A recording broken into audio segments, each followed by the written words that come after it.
इसी हवाले से मुस्लिम लीग नून के सीनियर रहनुमा डॉक्टर आसिफ करमानी हमारे साथ मौजूद हैं। डॉक्टर आसिफ 2008 से 2015 तक नवाज शरीफ के करीब पॉलिटिकल सेक्रेटरी के तौर पे फ़राइज़ अंजाम दिए। इन्होंने फिर 2015 से 2018 तक special assistant on political affairs भी रहे।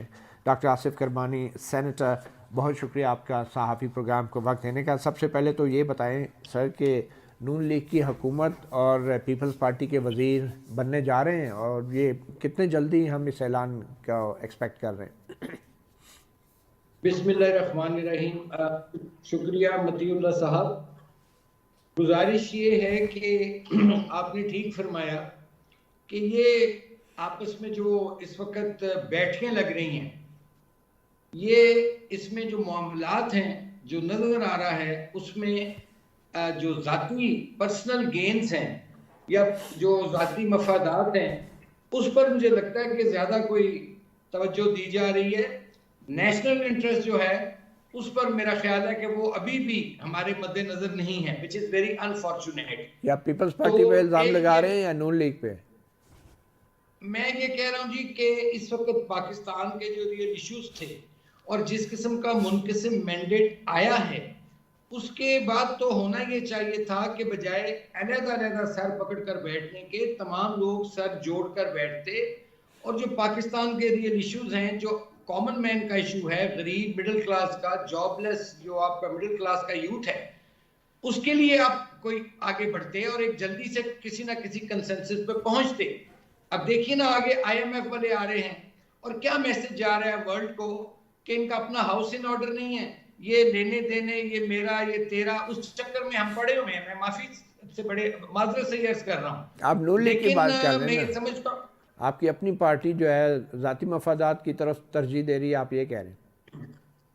मैं कह रहा हूँ जी कि इस वक्त जितनी भी पाकिस्तान में पॉलिटिक्स हुई है या हो रही है वो पावर पॉलिटिक्स है और जब पावर पॉलिटिक्स होती है तो उसमें फिर कौमी मफादात जो हैं वो पीछे चले जाते हैं और ज़ाती मफादात आगे आ जाते हैं। ऐसा होना नहीं चाहिए। क्यों इतना वक्त लिया जा रहा है?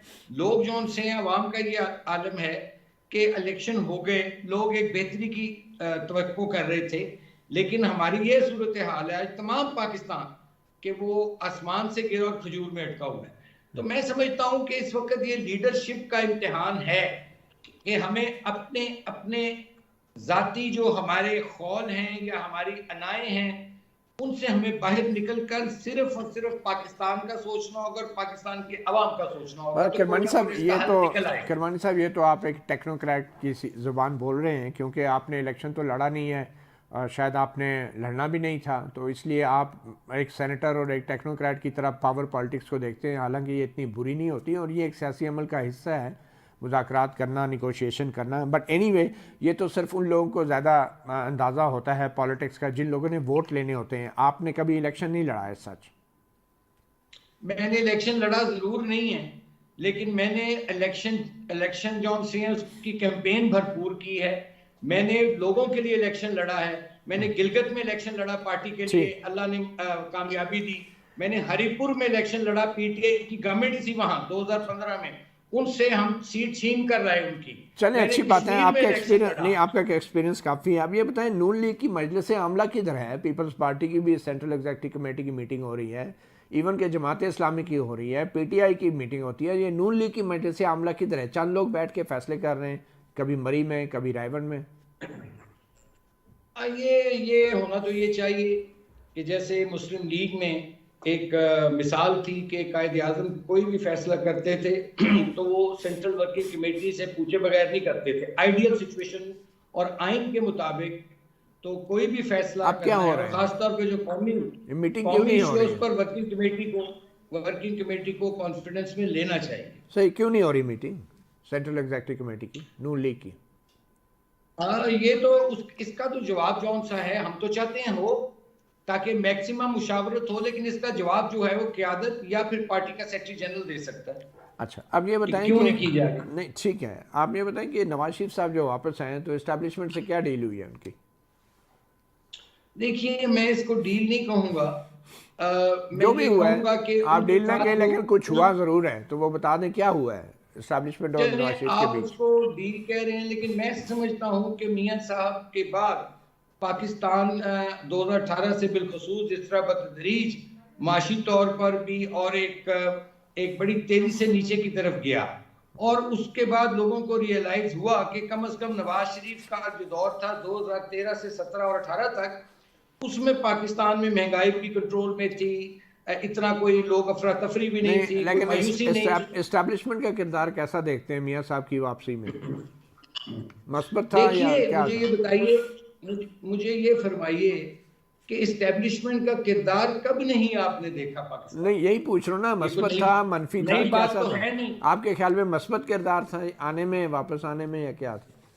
जाहिर है इस्टेब्लिशमेंट जो है वो चाहती है कि पाकिस्तान जो है उसकी मईशत मजबूत हो, और जो जियो पोलिटिकल सिचुएशन है यहाँ कोई ऐसी लीडरशिप होनी चाहिए, तजुर्बाकार लीडरशिप, जिसने पहले भी डिलीवर किया और अब भी करे। तो और अभी उसमें ज़ाहिर है नवाज शरीफ साहब के अलावा इन इलेक्शन में एस्टैब्लिशमेंत का किरदार आप कैसा देखते हैं? ये जो अभी इलेक्शन हुए हैं और अभी हुकूमत ही मैं समझता हूँ कि इलेक्शन तक की हद तक तो बिल्कुल ठीक था, मैंने भी वोट दिया जाके, कोई मुझे प्रॉब्लम नहीं हुई है। लेकिन अब इतनी देरी जो हो रही है, और जिस तरह जो जीता है वो भी सर पकड़े बैठा है, जो हारा है वो भी सर पकड़े बैठा है। इसमें कसूर किसका है? कसूर किसका है इसमें? मैं समझता हूँ कि बुनियादी तौर पर इसका कसूर है एक तो इलेक्शन कमीशन, जिसकी जिम्मेदारी थी इंश्योर करना transparent election, free and fair कराना, और दूसरा ये जो आपके मीसने बैठे हुए ना बड़े बन के, मुंह में घुंघियां डाल के, ये जो निगरान जिन्होंने फैसिलिटेट करना था, अच्छा। ये बुनियादी तौर पर इनकी जिम्मेदारी थी।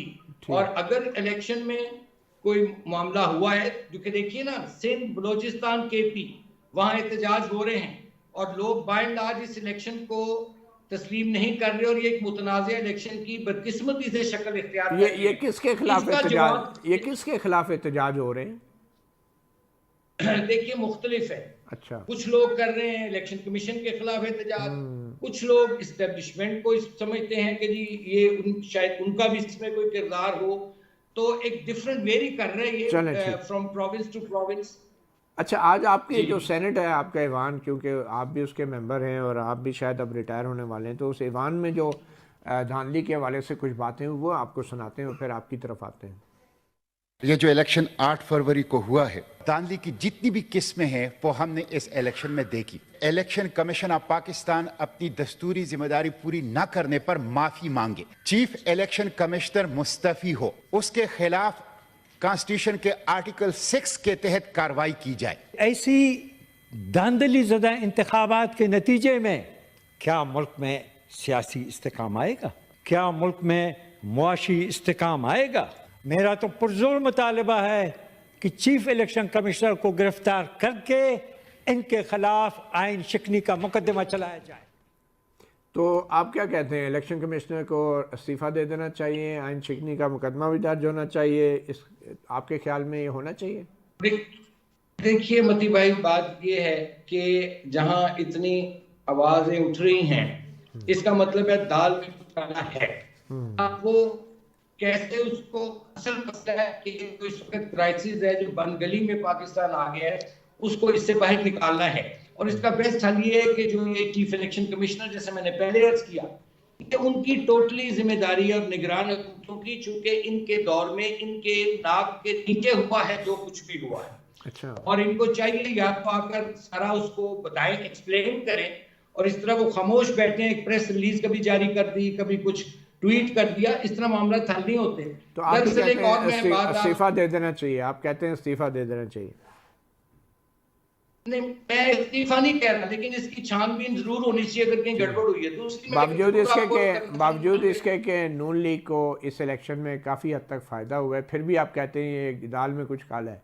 नहीं, हमें क्या फायदा हुआ जी? हमारे तो अपने लोग लूज कर गए, हमारे अपने लोग हार गए, जिनके बारे में तवक्को थी कि वो जीतेंगे वो हार गए। हम तो खुद आपके ख्याल में उनको किसने हराया?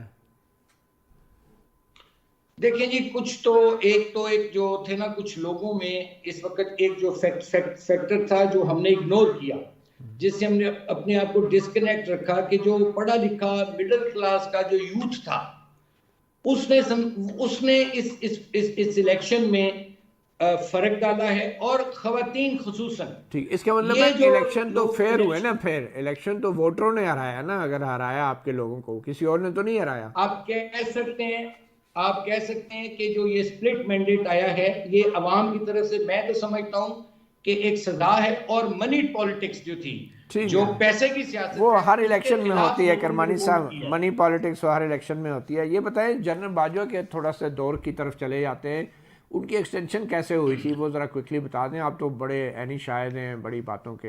देखिए, बाजवा साहब की जो एक्सटेंशन है जी, उसका मैं डायरेक्ट तो मुझे नहीं मालूम, लेकिन इतना मुझे मालूम जरूर है कि उसमें जाहिर है जब इतनी बड़े ओहदे के लिए कोई अपॉइंटमेंट होनी होती है तो लॉबिंग तो होती है।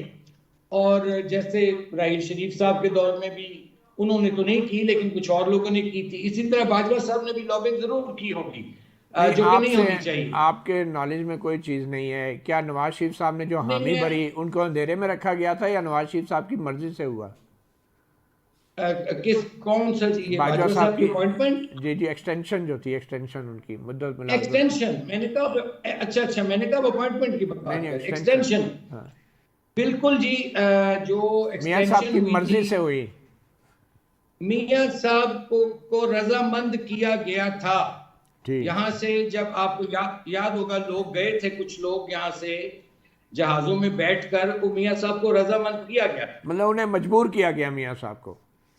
आप कह सकते हैं, बिल्कुल आप कह सकते हैं। बहुत शुक्रिया डॉक्टर आसिफ करमानी, सेनेटर पाकिस्तान मुस्लिम लीग नून, सहाफ़ी प्रोग्राम से इतना ही। इजाज़त दीजिए, अल्लाह हाफ़िज़।